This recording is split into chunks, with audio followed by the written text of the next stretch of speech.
सतगुरुदेव की जय। परमेश्वर कबीर जी की प्यारी संगत को, विश्व की सारी संगत को दास का आशीर्वाद है। परमात्मा आपको मोक्ष दे, सुखी रखे, काल कष्ट से रक्षा करे। बच्चों, परमपिता परमात्मा कबीर जी की असीम रजा से आप परमात्मा की महिमा सुन रहे हो, अमर कथा सुन रहे हो, सत्यनारायण कथा सुन रहे हो। परमात्मा कौन है, कहाँ प्रमाण है, उसका क्या नाम है, परमात्मा की हमको आवश्यकता क्यों है, यह सब जानकारी मूल ज्ञान के अंदर विद्यमान है जो आपको सुनाया जा रहा है। ये सूक्ष्म वेद कहते हैं। ये सूक्ष्म वेद आपको सुनाया जा रहा है। हम हिंदू धर्म में जन्मे तो हिंदू धर्म के मूल शास्त्र हैं वेद और गीता, प्लस में इनके सपोर्ट में श्री 18 पुराण है। तो यहां पर हमने सबसे पहले ये समझना होगा कि वेद और गीता क्या है, पुराण क्या है। वेद गॉड गिवन ज्ञान है, गीता के अंदर भी वही ज्ञान चारों वेदों का सारांश है। इति सिद्धम के ये भी गॉड गिवन है। और पुराण क्या है, जैसा भी ब्रह्मा जी को चारों वेद मिले, क्योंकि परमेश्वर कबीर जी ने, सतपुरुष जी ने सूक्ष्म वेद भेजा था ज्योत निरंजन के अंतःकरण में, इसके कंप्यूटर में ईमेल कर दी थी। इसने उसमें से सतपुरुष की जानकारी कति निकाल दी, कहीं कहीं हिंट छोड़ दिए, वो हटाए नहीं जा सकते थे।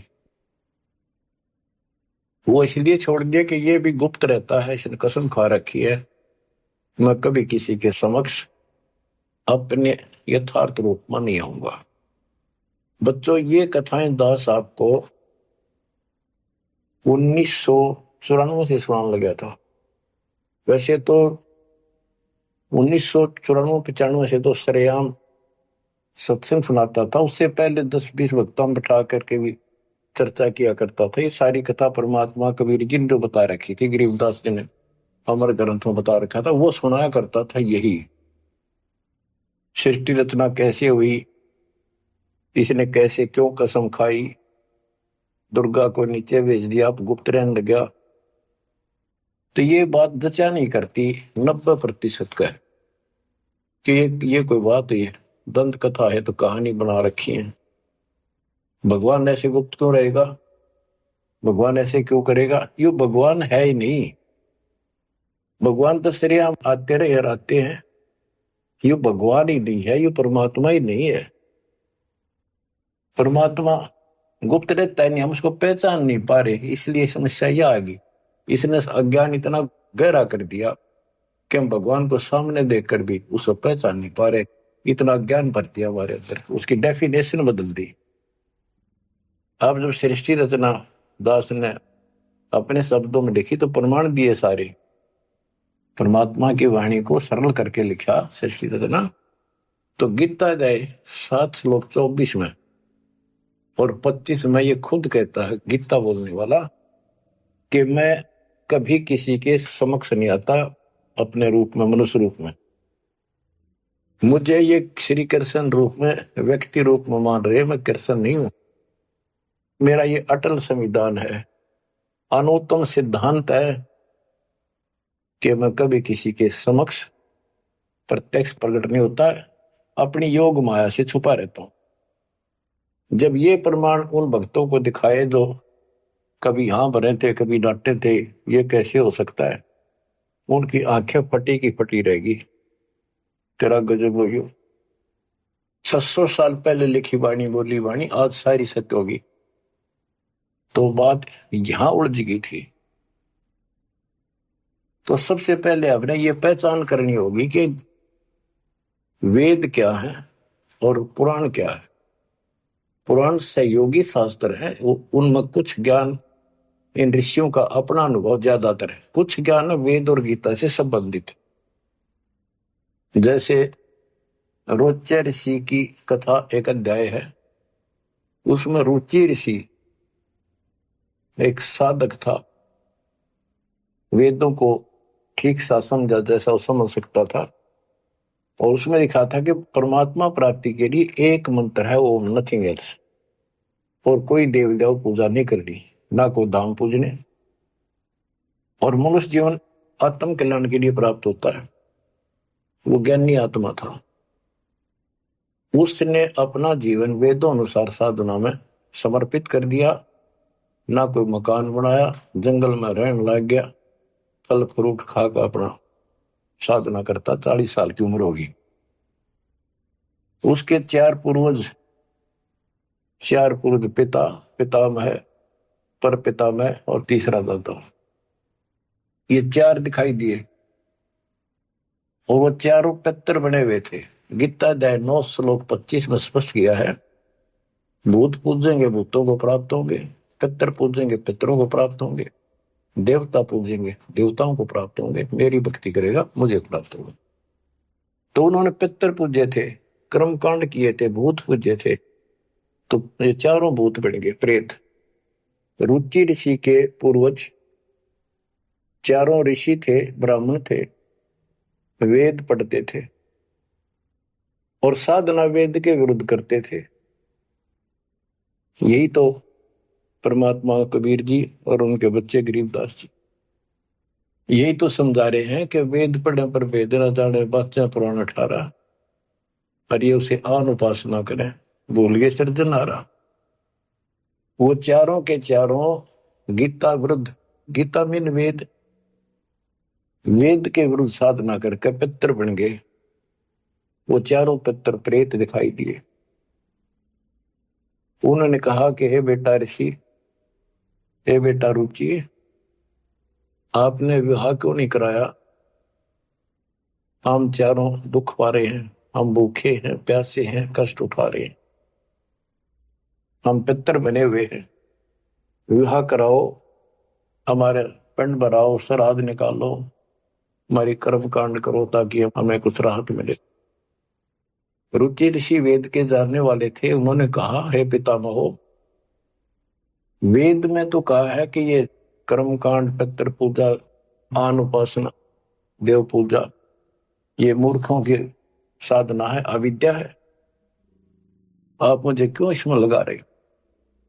वो चारों ऋषि कहते हैं ब्राह्मण के बेटा बिल्कुल सही है, वेद में कर्म कांड को अविद्या ही लिखा है, और बच्चे तू जिस मार्ग पर लगा है ये मोक्ष मार्ग है, और देखो हम दुख पा रहे हैं, हमारा कर्म कांड कर, हमारा छुटकारा करा। फिर बताते हैं पितर ये दे देंगे, पितर ये दे देते, पितर खाक दे देते, आप भूखे मरे। मार्कंडे पुराण से रोच्य ऋषि की उत्पत्ति कथा, ये अध्याय है, चैप्टर है। तो उन पितर, आप तो नरक में पड़े ही थे, वो शास्त्र अनुसार शास्त्रों में वर्णित साधना कर रहा था, रुचि ऋषि को और फंसा लिया अपने जाल में। अब ये मोह भी एक काल का जाल है। मन में आई ते पिताजी दुख पारे, दादाजी दुख पारे, परदादा, तीसरा दादा। तो उसने कहा ठीक है पितर में हो, मैं 40 साल की उम्र होगी, कौन मेरा ब्याह करेगा? पितर बोले ये हो जाएगा, तू ऐसे तप कर ले। उसने तप करा, फिर ब्याह हुआ, फिर उनके पितर हो गए, पितर पूजा करी, आप भी पितर बने, रुचि ऋषि भी पितर बने, वो आप भी पितर बने रहे थे। तो बच्चों ये जो वेद ज्ञान है गॉड गिवन, और वैसे किसी ने कांट छांट कर छोड़ रखा, पर सहज इतना वो कराया है। और पुराण जो है ये ऋषियों के अपने अनुभव हैं। तो वेद ज्ञान स्पष्ट हो गया, दोनों से स्पष्ट हो गया। रुचि ऋषि कहता है ये अविद्या है, वेद में बोला है ऐसा नहीं करना, और पितर भी हाँ भरते क्योंकि उन्होंने वेद पढ़ रखे थे, पर क्रिया गलत करी। स्पष्ट हो गया, पुराण से ही स्पष्ट हो गया। ये पुराण में वेद ज्ञान है। इसके अतिरिक्त इस कथा में जो भी है सारी बकवास है, कति नरक में जाने का है। इसलिए जो वेद ज्ञान है वो हमने स्वीकार्य है और उसको समर्थन में ले भी रहे हैं। और गीता बोलती है 9वें अध्याय का 25वां श्लोक यही कह रहा है। लेकिन यहां तो गीता बोलने वाला कहता है मेरी भक्ति करता है तो मुझे प्राप्त होता है।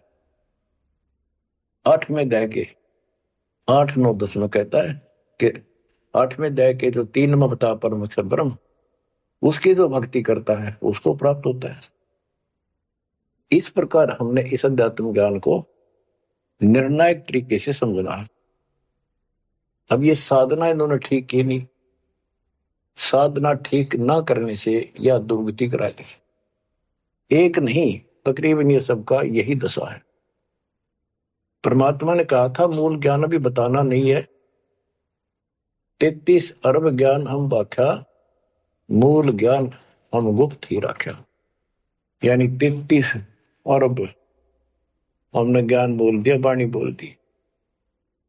इस मूल ज्ञान को अभी तक छुपा के रखा था और बच्चों ही वे कति रोशनी कर दी परमात्मा ने। अब प्रसंग चल रहा है कि परमात्मा की पहचान नहीं हुई और पहचान ना होने से हम सामने भगवान को देखकर भी स्वीकार नहीं कर पाए। अब ये अमर कथा चल रही है, ये सुनाता हूं संत गरीबदास जी के अमर ग्रंथ से तथा कबीर सागर का सहयोग साथ में लिया जाएगा। सतयुग में सत सुकृत के टेरा, त्रेता नाम मुनींद्र मेरा, द्वापर में करुणा में कहाया, कलयुग नाम कबीर धराया। गरीब अनंत कोट ब्रह्मंड में बंदी छोड़ कहाए, सो तो एक कबीर है जननी जने नमाए। गरीब काशीपुरी कष्ट किया उतरे अदर आधार, मोमिन को मुजरा हुआ जंगल में दीदार। बच्चों आपको बताया था कि द्वापर युग के अंदर सुदर्शन नाम के एक परमात्मा कबीर जी के परम भगत थे। उस समय परमेश्वर करुणा में नाम से प्रकट थे और वाल्मीकि जाति थी। सुदर्शन भी वाल्मीकि जाति से थे। इनके माता पिता परमात्मा कबीर जी यानी करुणामय जी की बात को नहीं माना, वो मरे गए। भगत चिंतित हुआ, बहुत चिंतित हो गया। तब कबीर साहब जानी जान तो थे ही, फिर उसके मुंह तक को आना चाहे थे कि बेटा क्या बात होगी, मौत तो होया करे पर दौरे थे, इस समय शरीर छोड़ ही देना चाहिए, चिंता ना कर। सभी ने जाना है। फिर उसने बताया प्रभु ये परमेश्वर मरण की चिंता को ना, इनके कष्ट की चिंता है। इन आपकी शरण नहीं ली, असंग जन्म दुख पाओगे। बड़े अच्छे थे, दास को ठाई ठाई फिरा करते थे, कंधे बताते थे, लाद करते थे। वो बात याद आवा है। अब इनका क्या होगा? मैं इनका कोई उपकार नहीं कर पाया, मेरे पास भगवान मेरे साथ थे, मैं समझा नहीं पाया मुझसे क्या अपराध हुआ। यानी वो कमजोरी तो थी है उसमें। परमात्मा बोले बेटा चिंता ना कर, तेरे माता पिता ने मैं संभालूंगा और कष्ट नहीं पाने दूंगा, इनको मोक्ष भी दूंगा, आप विश्वास रखें। बस इतने कहे बात से सुदर्शन जी को तो 100% विश्वास था। कति शांत हो गए, दंडवत प्रणाम किया, सो शुक्र बनाए, निश्चिंत हुआ। यह है संकट मोचन कष्ट मंगल करण कबीर। पल में के कर देख, सेकंड में दुख दूर कर दिया पर वो निभाया भी उसको। तो बच्चों अपने उस वचन के आधार पर परमात्मा उस सुदर्शन जी के माता पिता से मिले। उनका पहला जन्म हुआ, मनुष्य का ब्राह्मण थे। 6-7 साल की उम्र के बच्चे रूप में मिले, 2 साल उनके साथ रहे। उनको समझाने की चेष्टा की, पर उल्टे बोले। एक दिन थप्पड़ मार दिया, परमात्मा अंतर ध्यान हो गए, बहुत रोए, बहुत रोए, तड़पते रह गए। हे भगवान थे, हे मालिक कित गए, सारा जीवन तरफ का खोया। वो कर्म बनाए, याद बनी, वाद की चाह बनी, यो भी एक स्मरण हो गया उनका। अगला जन्म में फिर वो जन्म हुआ मनुष्य का, ब्राह्मण ब्राह्मणी रूप में हुए, ब्याह हुआ, संस्कार से ही तो संस्कार जुड़े सारे। उसमें भी ब्राह्मण थे, अहंकार भरा पड़ा था ऊंच जाति का। पहले वह मरोड़ काट दी, उनको मुसलमान बनवाया परमात्मा। ये इनका गौरी शंकर सरस्वती नाम था और बड़ी अच्छी लगन थी। शिव जी की केवल शिव पुरानी कथा करते थे और किसी को नहीं मानते थे, ना को पाखंड करते थे, ना किसी को भ्रमित करते थे। कथा सुना दी, वो दान दक्षिणा आ गई, वो अपना स्वीकार किया, उसी से रोटी रोटी चलाते थे और दान भी करते रहते थे, क्योंकि पहले से वो सच्चा सुच्चा जीवन जीते आ रहे थे। संतान फिर भी नहीं हुई तो उनकी महिमा काफी होगी और ब्राह्मणों से उनकी महिमा ज्यादा होगी। भाई निस्वार्थ सेवा ये करे हैं, ना कोई लालच ना मिसगाइड करते। काफी जनता हिंदू लोग इनके दीक्षा लेने लगे। मुसलमानों को टेंशन यह होगी कि ये हिंदू धर्म का ज्यादा प्रचार कर रहा है, और जो कर्मकांडी पंडित थे उनको ये टेंशन होगी कि इसने हमारी रोजी रोटी बंद कर दी। वो उससे ईर्षा रखते थे और औरों को मिसगाइड करते थे, झूठ बोले क्या करेगा, ना कोई क्रिया बताता, ना कोई धर्म कर्म बताता, कथा सुना देता, इससे क्या होने का है। मुसलमानों को पता था कि सारा ब्राह्मण समाज इनसे दूर है, इनका कोई साथी नहीं, और ये हिंदू धर्म का प्रचार ज्यादा कर रहा है। उसको एक दिन जाके 10 माता ने जबरदस्ती अपना पानी पिला दिया, उसके सारे मकान में छिड़क दिया। लोग पूछना भाई कैसे आ रहे हो, क्या हो गया, भाई इसने मुसलमान धर्म स्वीकार कर लिया। वह बात आगे की तरफ फैल गई सारी काशी ब्राह्मणों में, अरे गौरी शंकर तो डूब गया, मुसलमान बन गया। मुसलमानों ने सारा उनका पानी छिड़क दिया, उनको मुसलमान बना दिया। भाई से जब पंचायत होगी पंडिता की, बहिष्कार कर दिया, जात से निकाल दिया, धर्म से निकाल दिया, गंगा में स्नान करना बंद कर दिया, कोई नहीं जाएगा हिंदू उसके पास। अब रोजी रोटी की समस्या आ गई। उन्होंने लाकर 4 लकड़ के लठ ताना बुन का काम शुरू कर दिया। पहले तो रोजगार चल रहा था दक्षिणा से, अब यह समस्या और खड़ी हो गई थी, तो वो बहुत आसानी से शुरू हो जाता। जुलाई का काम वो शुरू कर दिया। काफी वर्ष हो गए, कोई संतान नहीं हुई। बेशक वो मुसलमान थे पर भक्ति अपने वही करते थे, शिव जी को याद करते थे। ये आपको पहले ही बताइए कथा। तो बच्चों, एक दिन क्या होता है, नीरू नीमा के कोई जानकार आगे पड़ोस में, जैसे कि मुसलमानों से ही संपर्क था, कोई यारी दोस्ती थी, वो आगे और तुम चर्चा चल रहा करे, एक जातक तो चाहिए था, एक लड़का तो होना चाहिए था, बुढ़ापे का सहारा हो गया, पता इनका केरा होगा। नूर अली और नियामत। तो नीमा नीरू कहने लग गए थे, उनको नाम बदल दिए थे उन्हें गौरी शंकर से।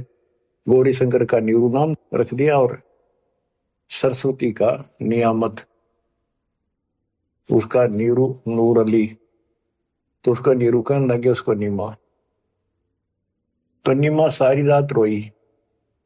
सुबह वो स्नान करने जाते थे एक लहर तारा तालाब, जिसमें गंगा का पानी लहरों के द्वारा, घाट सा था गौ घाट से, उससे मिट्टी कट जाती है, वो बहुत नीचा किनारा बन जाता है, उस पर से पानी उछल उछल का आकर एक तालाब बना था, उसको लहर तारा तालाब बोलते हैं। वो आज भी विद्यमान है, लेकिन उसमें पानी अब गंगा का नहीं आता, परिस्थिति बदल जाती है। उसमें बहुत सुंदर मनोरम दृश्य था वहां का, स्वच्छ जल गंगा का भरा ही रहता था, कमल के फूल विकसित थे, आसपास बहुत सुंदर पेड़, हरे भरे छायादार वृक्ष भी लगे हुए थे। वो उनकी कुटिया से लगभग 1.5-2 किलोमीटर दूर था। 3 किलोमीटर, एक कोस 3 किलोमीटर का होता है। तो वो सुबह सुबह उस वहां स्नान करने जाने लगे। पहले गंगा घाट पर नहाया करते थे, नहान की आदत डेली थी, तो वहां तक घूम भी आते, स्नान भी कराते डेली, और शिव जी को याद करते थे, भक्ति करते थे। नीमा रो रही थी रास्ते में, बुरी तरह रोती जाती, हे शिव जी भगवान, एक बच्चा हमें भी दे देते बेटा, हमारा भी टाइम पास हो जाता, आपके घर में क्या कभी। फूट फूट कर रो रही थी, चल रही थी। नीरू बोला, नीमा क्यों आंख खराब कर रही है अपने, ये सारा दिन रोड पर लग रही है, बता बीच में भूल पड़ी थी फिर शुरू होगी।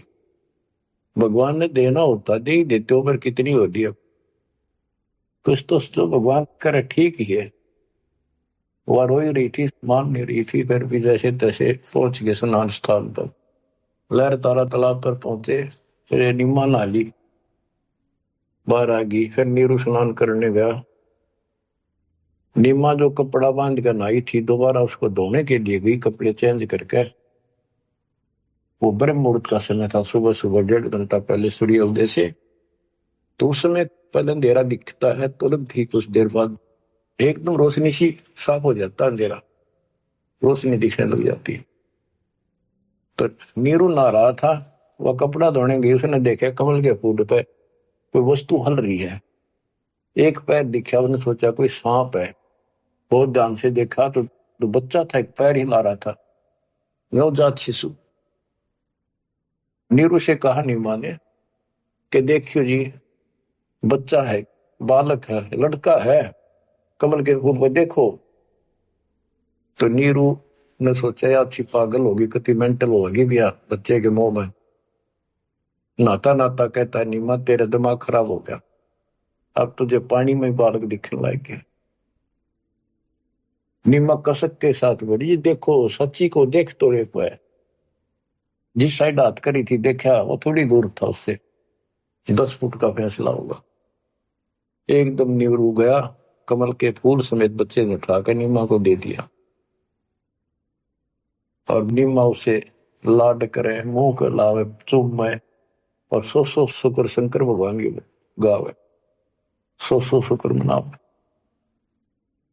बीच का एक थोड़ा सा प्रकरण रह गया कि वहां पर एक अष्टानंद नाम का ऋषि, जो रामानंद जी का शिष्य था, उस समय के महान प्रचारक, हिंदू धर्म के 1 नंबर के आचार्य थे। उसने 1400 शिष्य रखे थे ऋषि, जो कथा किया करते थे, उनमें से एक अष्टानंद था। 4 संप्रदाय थी, 52 द्वारों का वो मालिक था, वो इंचार्ज था।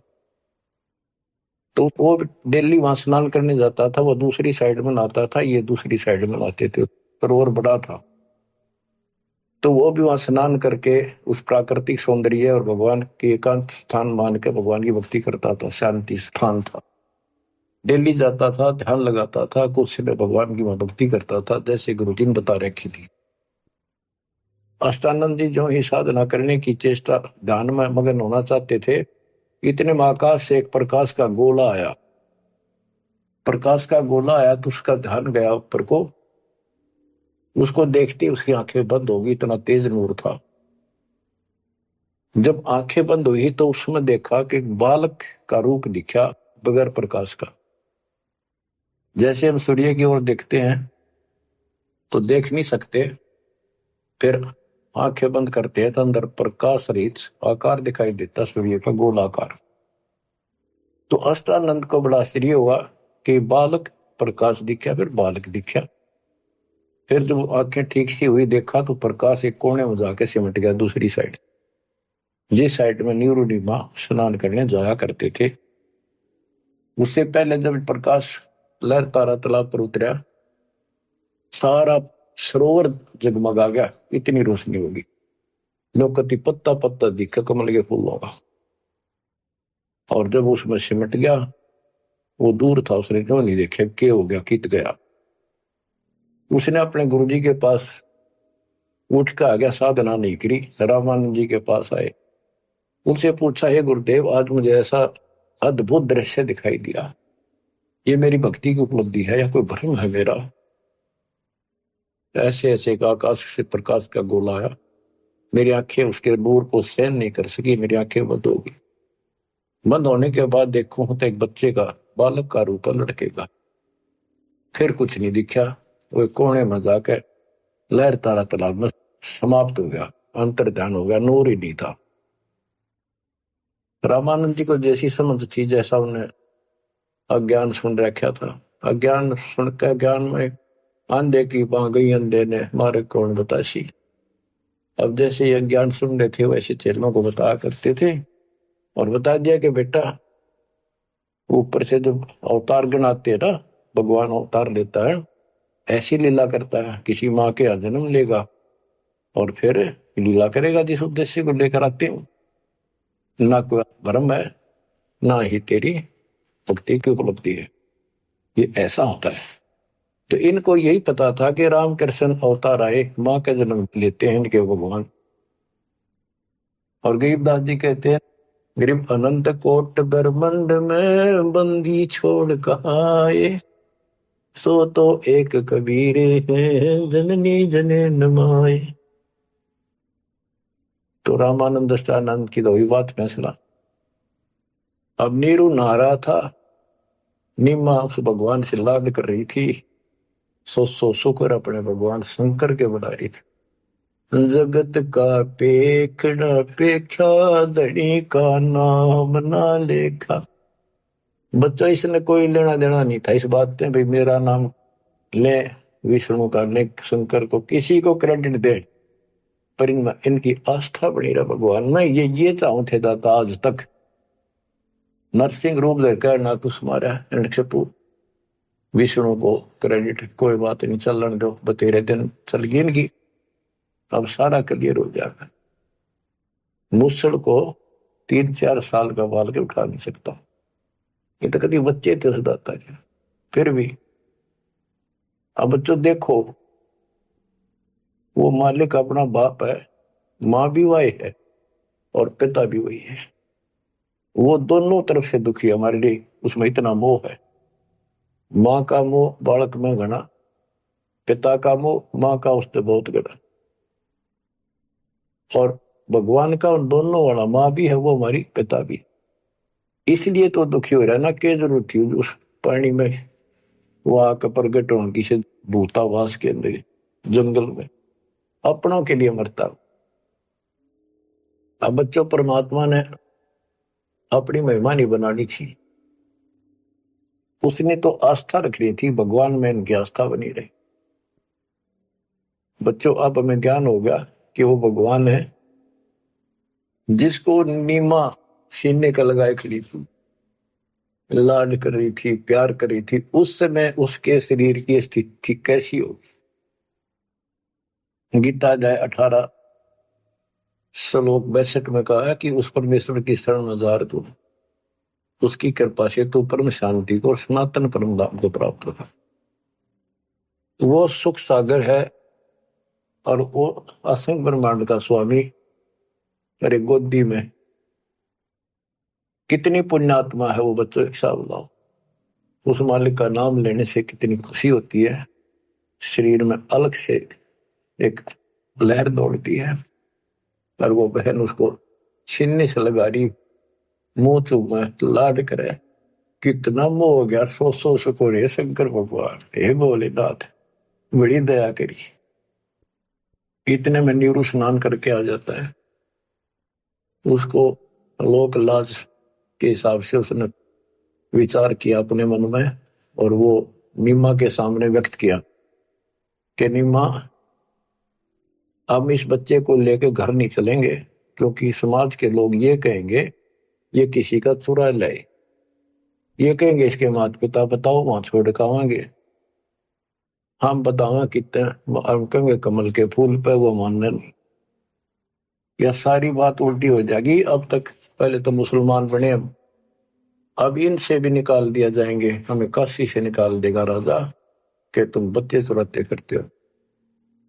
नीमा बोली जी कुछ भी कहो, मैं इस बच्चे बिना जी नहीं सकती। पता नहीं इसने कैसे मोहित कर लिया मेरे को। मैं प्राण छोड़ सकती हूँ, मैं देश निकाला ले लूंगी, देश काम छोड़ दूंगी, पर बालक नहीं छोड़।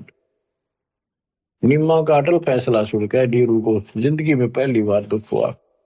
कि अकती जिद्दी होगी, मैं इसकी सारी मानता हूँ या एक भी नहीं मानती मेरी, और कितना दुख हो जाएगा कि तो जावांगे मेरे दोस्त 60 साल की उम्र होगी, कहाँ टूक मांग कर खावांगे, क्या करेंगे, 100 4 ला इसने। अंत में दुखी होते रोते हुए ने कहा मैं तेरा एक मारूंगा थप्पड़ ऐसा तो मानती नहीं, पटक इसने नीचे। आज तक मैंने तेरे तेरे हाथ भी नहीं गिरा था, क्योंकि हमारा संतान नहीं थी, मैं चाहता था इसको कष्ट ना हो, पर तू जमा जिद्दी होगी। जब उसने हाथ करना चाहा तो परमात्मा बोले गोदी में कि निम्मा नीरू मोमिन, तुम्हें कुछ नहीं होगा, मैं तुम्हारे कल्याण के लिए आया हूं, और मुझे घर ले चलो, कुछ नहीं होगा, कोई कुछ नहीं कहेगा। अब नीरू ये बात नहीं समझ पाया था कि कुछ ना होगा, पर होगा जरूर। उसने सोची वो तो होगा सो होगा, यू मनमान इसमें कोई भूत प्रेत पितर कोई जिंद बोल रहा है, यू तो नाले मार देगा। वो डर गया, उठा कर अपनी चदरी आगा हो लिया। अब लड़का बच्चा लेकर गए अपने घर, आसपास के अड़ोस पड़ोसी आ गए, लड़का इतना सुंदर है, आज तक देखा नहीं इतना सुंदर बालक, तो इतना चमक, इतना खिला हुआ चेहरा। लोग इकट्ठे हो गए, काशी की औरतें न गीत गाती हमें। वो तो भूल भाल के कितने लहर किसका था, तो उन्होंने बता ही दिया ऐसे ऐसे था, बाकी कोई नहीं पूछा था कि इतना सुंदर बालक, मालिक की कृपा करा के बुद्धि बदल दे। सबका लगाव हो गया नीमा की तरफ, ये तो भगवान आ गए थारी गोदी में। ये तो कोई कह विष्णु जी, कोई कह शंकर भगवान आ गया, कोई कह वरुण देवता भगवान दिखाई दिए, इंद्र देवता, कोई धन का देवता कुबेर बतावे, अपने अपने गुण गावे, अपने अपने हिसाब से परमात्मा को उसकी महिमा बतावे, उसका मूल्यांकन कर रहे थे। और नीमा ने कहा इसका नजर लगाओगे मेरे बच्चे को, तुम ऐसे ना बोलो कि बालक ना देखे तुमने, पागल हो गए तुम सारे, आओ हट रोड़ के तो औरतें कहती है नीमा बालक तो देखे पर इसे ना देखे। बच्चों उस परमात्मा के प्यार में जो बात बंद हो जाती है दास की, जिसको हम खोज रहे वो हमारे साथ रहते, हम इतने निर्भाग इतने कर्महीन उसको आज तक नहीं पहचान पाए। ये हमारा बाप है, ये हमारा भगवान, जिसके लिए हम भटक रहे। मैं रोवे तो सृष्टि को, सृष्टि रोवे मोहे, गरीबदास इसी वियोग को समझ नहीं सकता को।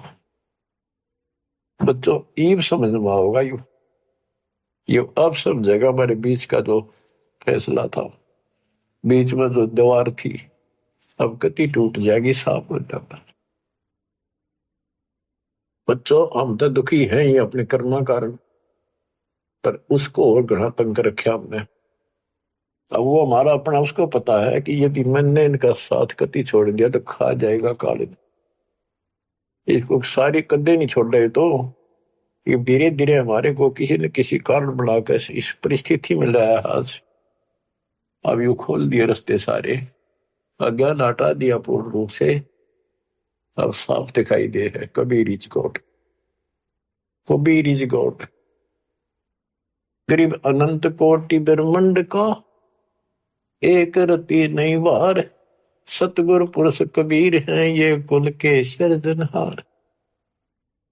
गरीब सब पदवी के मूल हैं, सकल सिद्धि है तीर, दास गरीब सतपुरुष बजो, अविगत कला कबीर।